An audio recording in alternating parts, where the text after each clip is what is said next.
Our first storyteller of the night is Amy Beeson. She is returning to the fifth stage after a bit of a hiatus. She lives at the intersection of responsibility and rebellion. And by that, she means unemployed and looking for a job. She writes about what she knows best: being awkward, surviving neurotypical systems, outgrowing small rooms, and reassembling herself brick by brick. Please welcome back, Amy.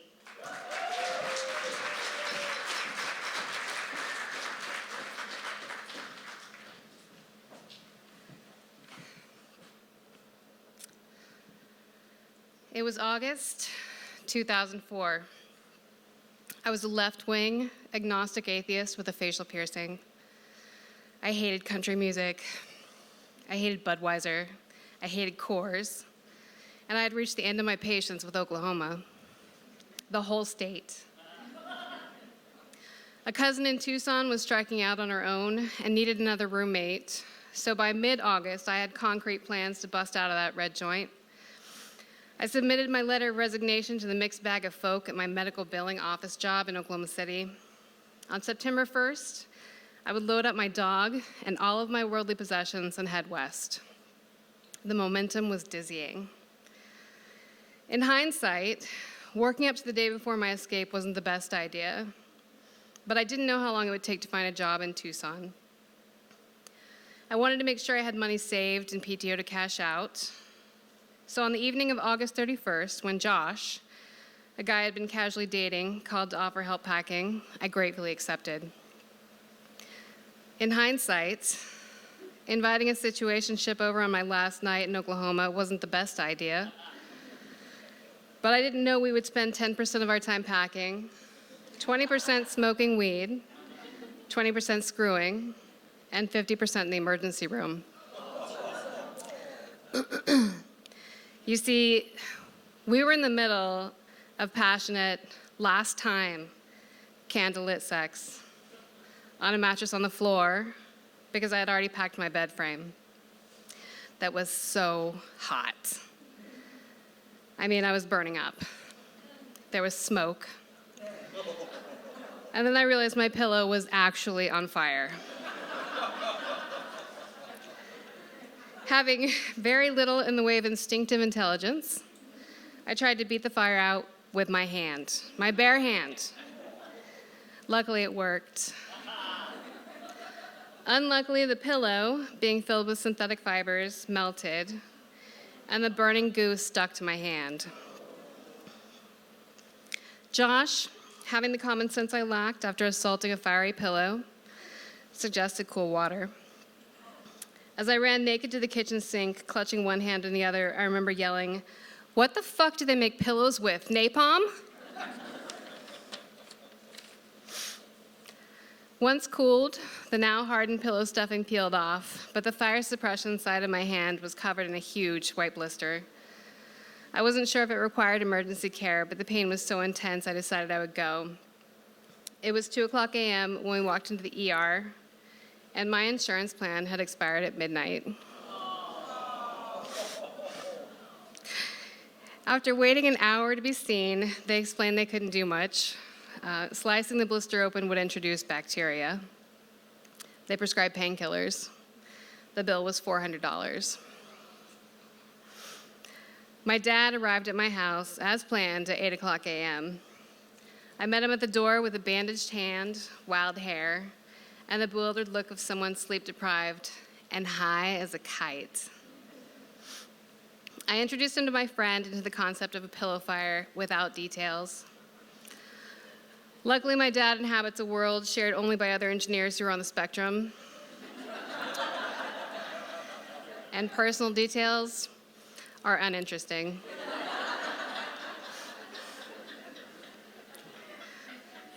Together, we loaded the rest of my things, and I exchanged awkward "let's keep in touches" with Josh, both of us knowing we would not, in fact, keep in touch. My coop was packed nearly to the roof with clothes. My Labrador, Sly Riley, was lying on top of all of them, his giant yellow head nearly poking out of the sunroof. My dad was driving the U-Haul. I don't remember much of that first day of driving. It was drug-induced teleportation. By the time my Vicodin wore off, we were pulling into a motel in Shamrock, Texas for the night. And what a motel it was.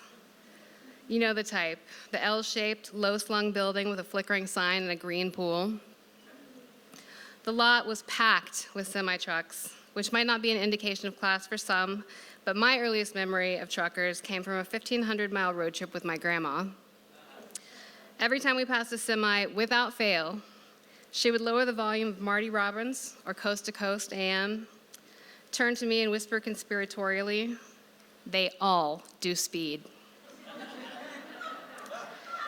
As she turned back to the road, she tapped her fingers on the wheel and said, "Mm-hmm, mm-hmm."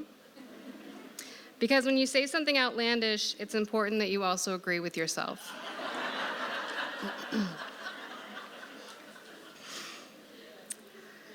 Once settled in, we walked outside to smoke.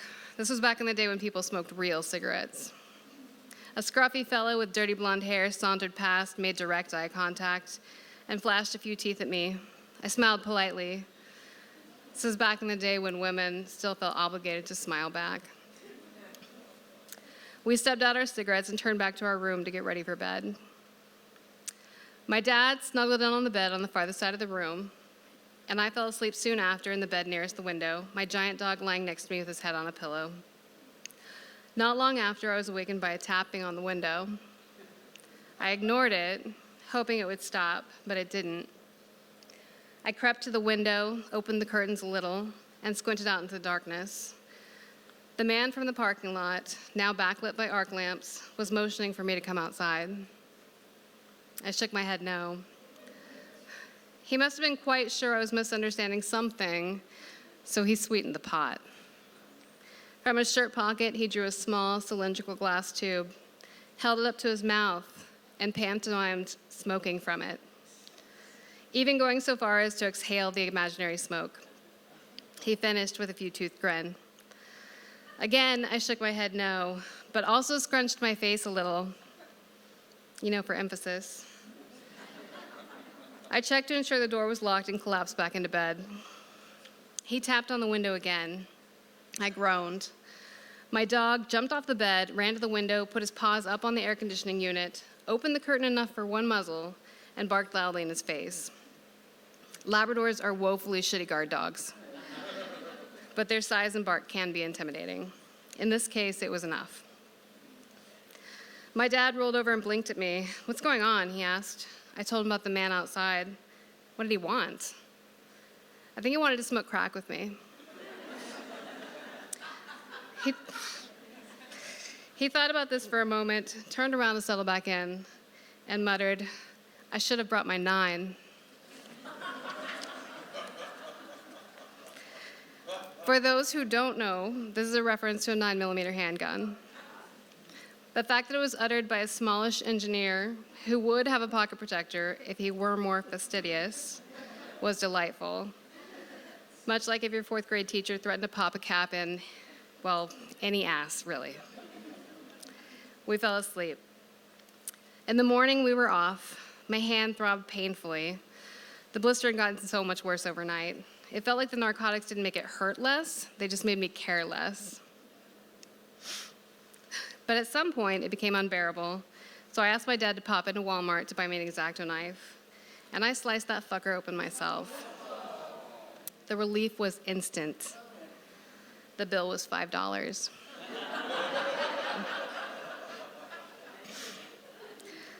We crossed the state line to Arizona at sunset. The sky was pink, and no trees dared interrupt its vastness. The rest of the journey was uneventful. We arrived at the little purple adobe house at night and unpacked what we could. The next morning, I wandered out to the Arizona room with my coffee and settled into a folding chair. A fly landed on the screen, and I watched as a lizard furtively skittered in to devour it. More movement caught my eye, and I focused just beyond the screen to the road, where a coyote was trotting by with a small animal in its mouth. It was vicious, it was wild, and it was home.